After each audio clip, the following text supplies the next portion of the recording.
Hi everybody, welcome to Shivers. Today we are reviewing the new movie, The First Omen, which was released in theaters this past Friday, April 5th, 2024. This movie revolves around a new nun. Her name is Margaret. She's our main character, and she is moving to Rome from America in hopes of becoming a nun. So she gets to Rome. It is 1971. The setting is absolutely beautiful. All of the people in their hippie clothes and all of the beautiful old buildings, old cars. It's very much a stunning movie. So she gets there, she's introduced to Sister Sylvia, who brings forth a lot of information on the nunnery and what she can expect while she's working to renew, and not necessarily renew, but create her vows to become a nun. So she's basically working at this nunnery as a teacher. She's learning Italian along the way, and she's living, I guess you could say, off campus with this other young girl who's working to become a nun named Luz. So Luz and Margaret have an interesting dynamic. It's kind of the devil and the angel. And Luz is basically like, we're young and we deserve to go out and party before we become nuns and sucked away underneath a habit for the rest of our lives. So she convinces Margaret, who's very innocent, to go out and to go party, and Margaret gets very drunk, blacks out, wakes up not really remembering anything other than that she was making out pretty heavily with this guy, Paulo. So she forgets about it for a couple of days, and then weird things start happening. She meets this young girl named Carlita, who the sisters have locked in what they call the bad room, and Carlita bites the nuns. She meets Margaret for the first time and she licks her face. She's just an odd, misbehaved girl. And so Margaret thinks that the reason she's acting out is because she's essentially being targeted by these nuns. So she basically bonds with her and becomes her friend.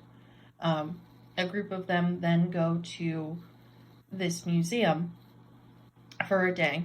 And all the while this movie is going on, there's lots of different riots happening in Italy.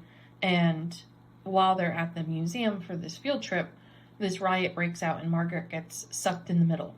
And as she's in the middle of this riot, she starts to see flashes of hallucinations of these demon hands all over her face, all over her body. And then we zoom out from the perspective of Sister Sylvia, who's the sister she met there, and nothing's happening. She's basically just freaking out in the middle of the crowd. So now we know that there's something more sinister going on.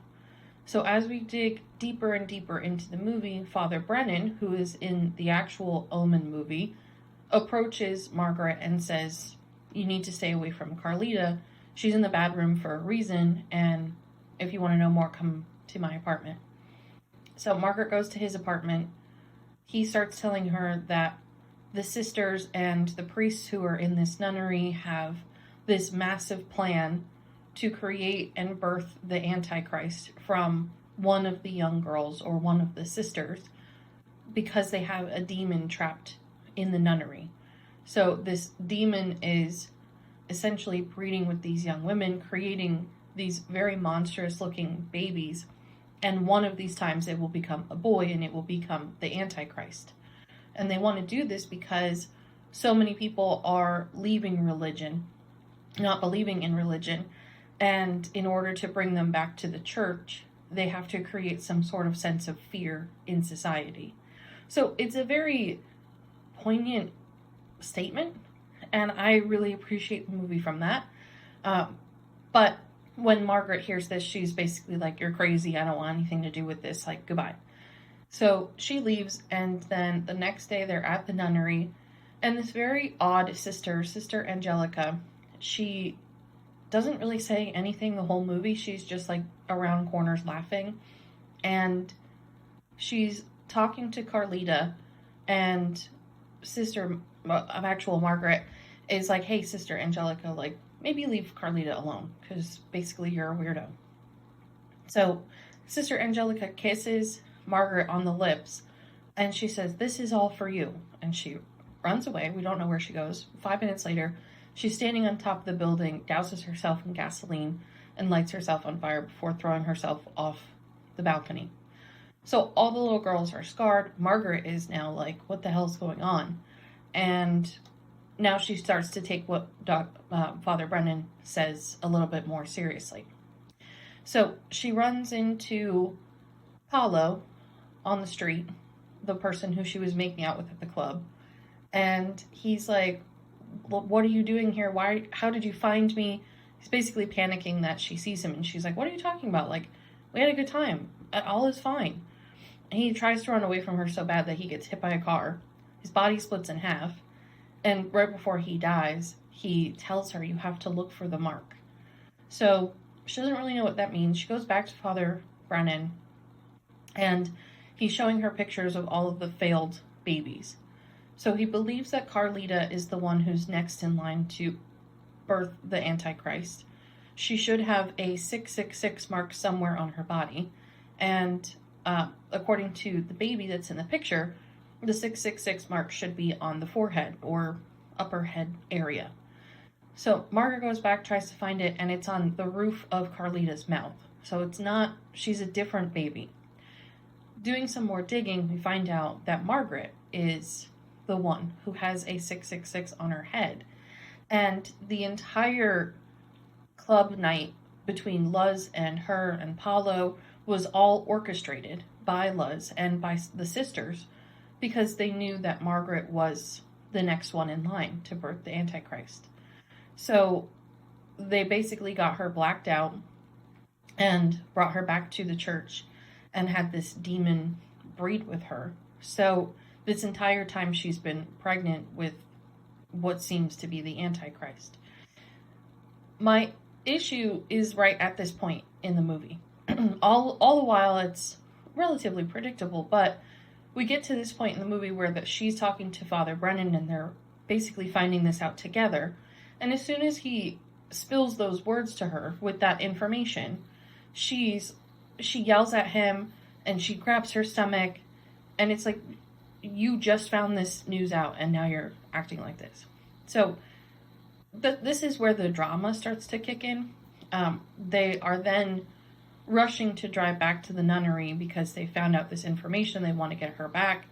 And on the way back, she's having these convulsions and she's shaking in the back seat, contractions as well.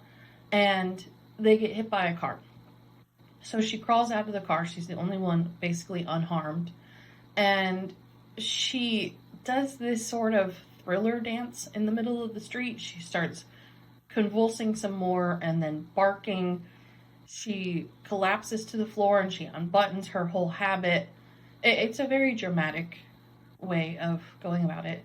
But then the sisters are, of course, right there. So they take her into the basement, perform this sort of ritual, and she does indeed give birth to the Antichrist, along with a baby girl.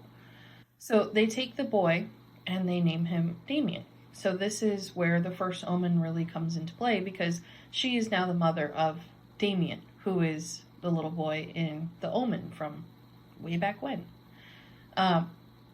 The Margaret then gets up and she protects the little girl baby, stabs Father Lawrence and Sister Sylvia because they basically orchestrated this whole thing, lights the whole room on fire, and the demon is locked in this closet and the demon is burning in the fire as well. So we flash forward then a little bit further, and Carlita, the little girl who's now the baby, who's now a little girl, and Margaret are living in this cabin in the woods, and Father Brennan knocks on the door. Margaret's upset that he's there, but happy that he's alive, and basically says, what do you want? Like, we want to just live in peace. And he's like, if I could find you, then the sisters could find you. And I wanted to let you know that your son has now become the son of a U.S. congressman and his wife, and they're going to be going to XYZ location if you want to be in the know of all of that information. So she essentially kicks him off the land, and that's where the movie ends. So it's a perfect way to then pick up the Omen from right then and there. But overall, the movie was pretty solid. So on a scale of 1 to 5 on our Shiver scale, For the story itself, I would give it a 4 out of 5. I thought that it was a good way to bring in some of the new, some of the old, and really truly seamlessly blend it in together. For originality, I would give it a 3. We've heard the Omen story before. We've heard the stories of the birth of the Antichrist. So I thought it was unique in that they're essentially breeding all of these nuns and these young women. But other than that, it's a story that's been told before. For acting, I would give it a 4 out of 5. I would give it a 5 out of 5, except for her thriller dance scene. I thought that that just made it a little bit silly and over the top. For the production itself, I would give it a 5 out of 5. I think that the town of Italy, if they actually shot it in Italy, they did a great job of making it look old. They did a great job of making it look like they were actually there. It's a very pretty setting movie. And then for scares, I would give it a 3.5 out of 5. The moment of Sister Angelica lighting herself on fire and throwing herself off of the balcony was pretty scary and good imagery. I think that most of the imagery was more disturbing and meant to make an impact rather than it was jump scares or to actually make you scared. So that's why I wouldn't do any higher than 3.5. So all in all, that gives us a score of 3.9 out of 5. Out of all the movies we've seen so far for 2024 that have been new, this is definitely the best. If you want to hear the reviews for the other movies, they are around. They are in my YouTube.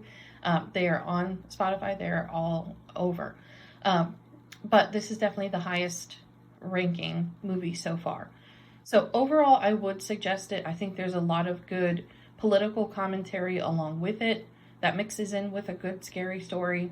I think that it is worth watching. I think there's some silly parts. I think it goes off the rails a little bit for me when she finds out that she's pregnant and all of a sudden her mood changes and mindset changes.